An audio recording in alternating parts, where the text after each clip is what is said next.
Bonjour à tous et bienvenue sur Synapse, la chaîne qui vous parle de ce qu'il se passe dans la tête de votre chien. Et aujourd'hui on s'intéresse à un ordre qui est très utile dans beaucoup de situations. Le but est d'apprendre un ordre qu'on l'on dit statique pour votre chien, comme par exemple le pas bouger. Vous pouvez utiliser n'importe quel mot, ça peut être stay en anglais ou même banane, après tout c'est vous qui décidez.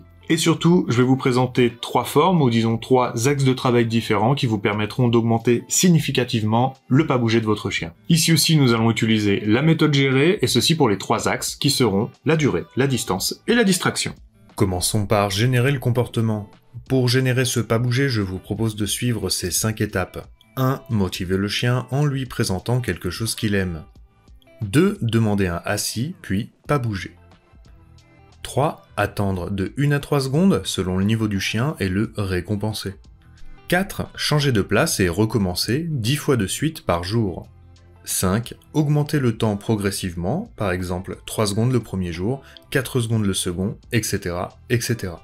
Important. Veillez à ne pas regarder le chien dans les yeux sans cesse pendant l'exercice. Il pourrait finir par penser qu'il ne doit obéir que si vous le regardez fixement. Et si votre chien se loupe, ne le grondez pas. Replacez-le simplement là où il était et recommencez en simplifiant l'exercice, en rediminuant le nombre de secondes.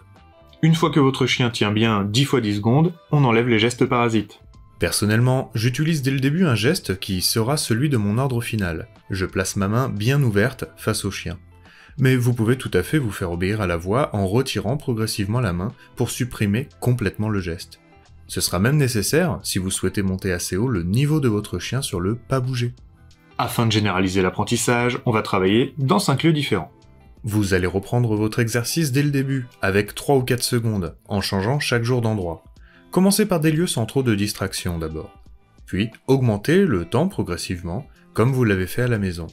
Quand le chien aura compris qu'on travaille partout comme à la maison, vous devriez pouvoir monter assez rapidement jusqu'à 10 fois 10 secondes. Ensuite, on met en place l'effet casino, en mettant des récompenses de manière aléatoire. Maintenant qu'il est habitué à recevoir une friandise à chaque fois, nous allons passer à un système de récompense aléatoire. Travaillez de la même manière, mais félicitez le chien à la voix ou à la caresse sans lui donner sa friandise ou son jouet. Puis, disons au moins tous les 5 ordres, donnez-lui ce qu'il aime. Surtout, ne soyez pas régulier, le chien ne doit pas savoir quand il y aura ou pas une friandise. Et enfin, on retourne dans 5 lieux différents, en espaçant les récompenses comme vous l'avez fait initialement à la maison. L'apprentissage pourra alors se généraliser, et votre chien sera capable de ne pas bouger lorsque vous lui demandez.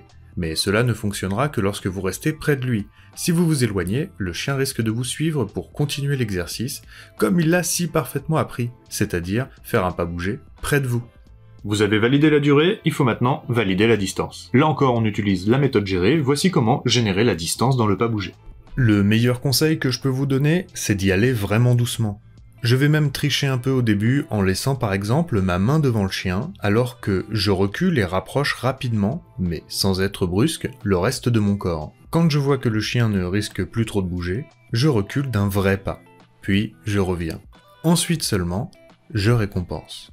Il est important que ce soit vous qui reveniez au chien et non que vous l'appeliez. Sinon, il se sentira essentiellement récompensé pour le rappel. Notre but ici est bien que le chien ne bouge pas, que je puisse m'éloigner puis revenir sans qu'il n'ait bougé. J'aime beaucoup utiliser cette image lors de mes cours. Imaginez que vous ayez besoin de traverser la rue pour récupérer un colis sans que votre chien ne vous suive, par sécurité pour lui. Donc, première règle de la distance, je ne rappelle pas le chien, c'est moi qui reviens jusqu'à lui. Et deuxième règle, une fois que je suis revenu, j'attends toujours 2 secondes avant de le récompenser.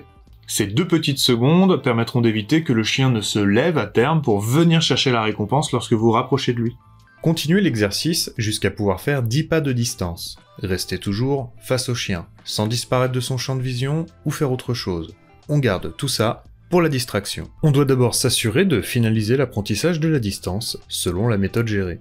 Comme pour la durée, une fois que l'exercice est compris, je veille à ne me faire obéir qu'à la voix.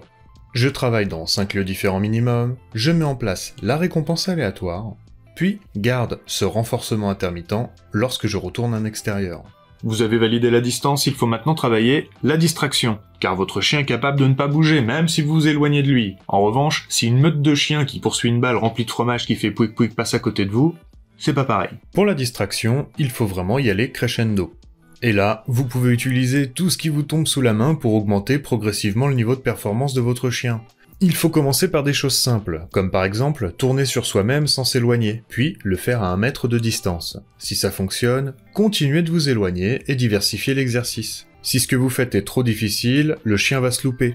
Reprenez de manière à le mettre en réussite en éliminant ce qui est trop stimulant pour lui pour l'instant. Votre imagination est votre seule limite. Vous pouvez disparaître de la pièce, lancer un jouet, ouvrir la porte d'entrée, faire la roue, jongler, etc. Il y a beaucoup de paramètres qui vous permettront de modifier la difficulté de l'exercice. Si par exemple votre objectif est que votre chien reste en assis pas bouger et puisse laisser passer les autres chiens dans la rue, commencez par le faire avec une distance qui met votre chien en réussite. Et au fur et à mesure, réduisez la distance, la distraction devient plus forte, mais le chien sait ce qu'il doit faire. Lorsque je m'entraîne, si je sais que la balle est beaucoup plus distrayante que la peluche, je commence d'abord avec la peluche, et ensuite j'intègre la balle dans l'exercice. Encore une fois, il faudra suivre la méthode jusqu'au bout, en travaillant dans plusieurs lieux différents et en mettant en place un système de récompense aléatoire. Et ceci vous permettra de demander à votre chien de ne pas bouger en toutes circonstances. Si vous avez l'impression d'avoir suivi correctement toutes les étapes et que votre chien n'y arrive pas du tout, demandez conseil à un professionnel. Le pas bouger est un ordre qui est censé s'acquérir en quelques semaines en travaillant que quelques minutes par jour. Et j'espère que cette vidéo vous a plu, et Anubis... Oui, banane. C'est très bien, banane. Super. Et à la semaine prochaine.